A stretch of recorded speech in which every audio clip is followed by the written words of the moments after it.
오늘은 매우 분명한 하나님의 뜻이라는 제목으로 말씀을 살펴보기를 원합니다. 어떤 분이 SNS에 이런 글을 올렸어요. 이제 더 이상 못 참을 것 같다. 가족을 위해서 교회에 다니고 있지만 한계가 왔다. 장로님의 기도와 목사님의 설교가 너무 지루하고 힘들고 고통스럽다. 참을 수가 없다. 교회 다니는 것이 고통스럽다. 이제 결단을 내려야 할 때가 온 것 같다. 교회 다니는 것이 고통스럽고 지겹다는 겁니다. 그런데 충격적인 것이 뭔지 아세요? 이 글을 올리신 분은요, 목사 안수를 받으신 목사님이라는 사실이에요. 현재 임지가 없어서 가족과 함께 동네 한 교회를 섬기고 있는 분이신데요. 그 교회에서의 신앙생활이 너무나도 지루하고 답답하고 억압적이어서 적응을 할 수가 없었다는 것입니다. 한 신학교 교수님이 이런 이야기를 하셨습니다.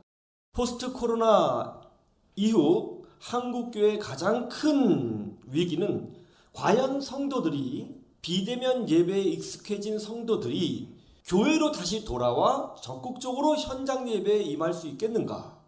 이렇게 문제 제기를 하시면서 성도들이 다시 예배당에 돌아와서 현장 예배를 할 수 있도록 해야 하는 것이 한국교회의 가장 큰 과제일 것이다 라고 이야기를 했습니다. 저는 SNS에 글을 올린 이 목사님 이야기와 신학교 교수님 이야기를 들으면서 이런 생각을 했어요. 미국 LA에 가면 디즈니랜드가 있거든요. 이 디즈니랜드도 코로나로 인해서 오랜 시간 개장을 못했을 겁니다. 포스트 코로나 이후 디즈니랜드 측에서 코로나로 인하여 사람들이 오랫동안 우리 디즈니랜드에 오지 못했는데 코로나가 끝나도 여기에 사람들이 오지 않으면 어떻게 하지? 하고 이 문제를 해결하기 위하여 세미나를 열고 학자들을 초대해서 토론을 하고 그럴까요? 저는 아니라고 봅니다. 오히려 그 반대일 거예요. 코로나 이후 대규모의 사람들이 한꺼번에 몰려서 문제가 생길 수 있으니 몰려오는 사람들을 어떻게 체계적으로 통제할까? 이거 고민하지 않겠어요? 그러면 왜 사람들이 그곳에 몰려가는 거죠? 기쁨과 즐거움이 있기 때문이죠. 초대교회 성도들은 믿음을 지키기 위해서 기꺼이 순교했습니다. 초대교회 성도들이 억지로 교회 다녔을까요? 그들은 주일 성수라는 명령 때문에 어쩔 수 없이 주일날 다른 데 가고 싶은데 어쩔 수 없이 주일 성수하라니까 교회에 와서 주일 성수를 했을까요? 기쁨도 감동도 없는데 가정의 평화를 위해서 그냥 교회 다녔을까요? 아니면 교회 다녀야 구원이라는 것을 받을 수 있으니까 보험용으로 하나 걸어놓은 것일까요? 저는 아니라고 봅니다. 초대교회 성도들에게는 죽음을 초월하는 어떤 영적인 기쁨이 충만하게 있었던 거예요. 그래서 기꺼이 주 예수 그리스도를 위해서 순교할 수 있었던 것입니다.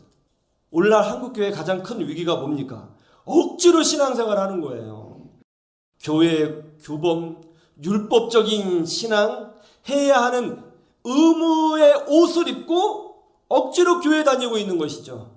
그렇게 해서라도, 즉 억지로라도 신앙생활을 해야 하나님께 축복받고 그래야 저주받지 않고 그래야 적어도 천국을 갈 수 있으니까 교회 나온다는 거예요. 그래서 교회를 인내하고 예배를 견디고 찬송을 견디고 기도를 견뎌요. 이런 성도들, 이런 교회 얼마나 많이 있습니까?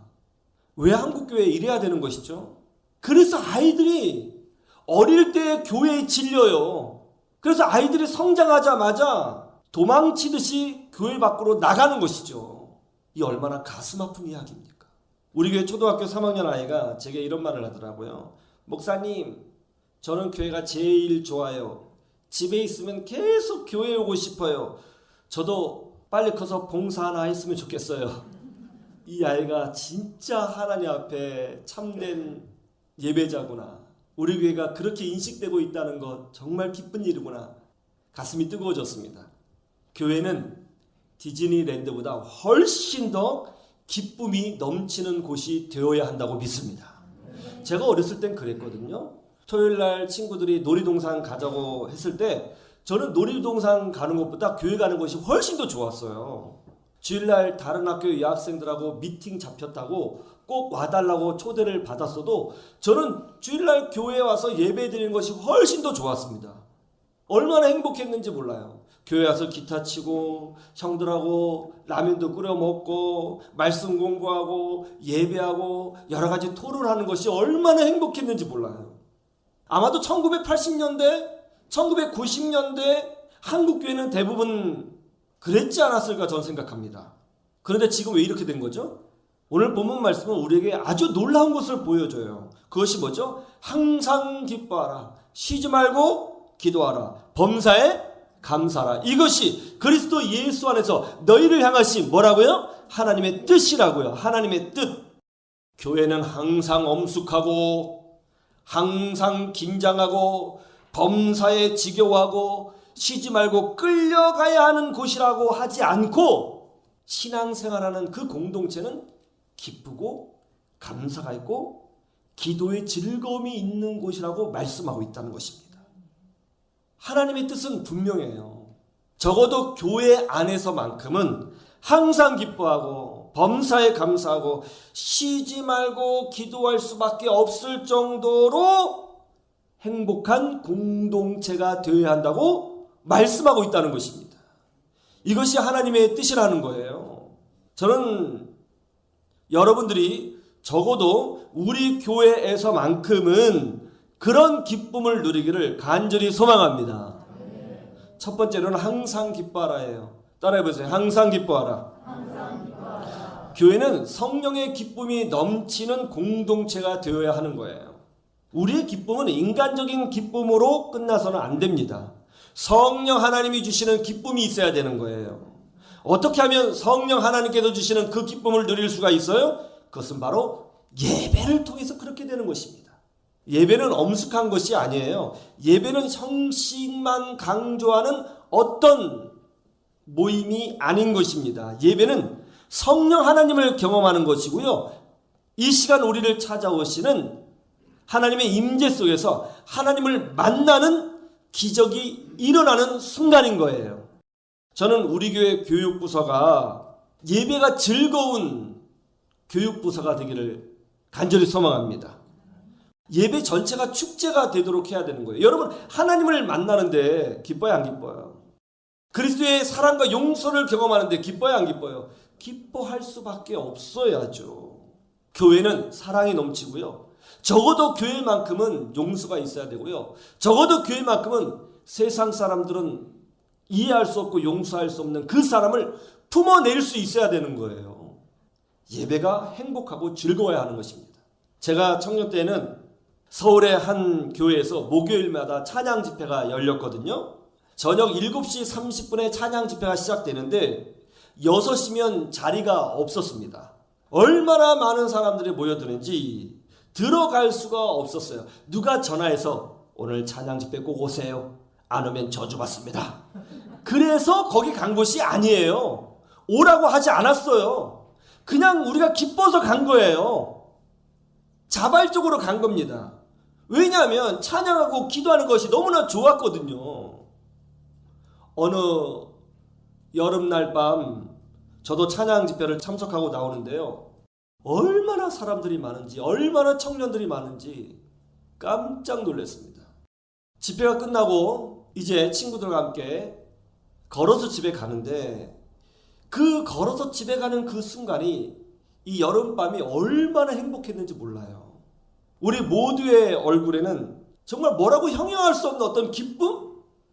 그 충만한 은혜가 있었던 것 같아요. 집에 걸어가는 길이 꽤 길었는데 그 시간이 천국처럼 느껴졌습니다. 포스트 코로나 이후 교인들이 다시 교회에 돌아올까? 그걸 왜 걱정해요? 그 안에 예수 생명이 있고 그 안에 성령 하나님께서 주시는 기쁨이 있고 은혜가 있으면 나오지 말라고 해도 교회 더 나오고 싶죠. 여러분, 혹시 이 자리에 오신 분들 중에서 제가 전화해서 안 오면 저주받습니다, 그래서 오신 분이 있어요? 자발적으로 오신 거 아니에요.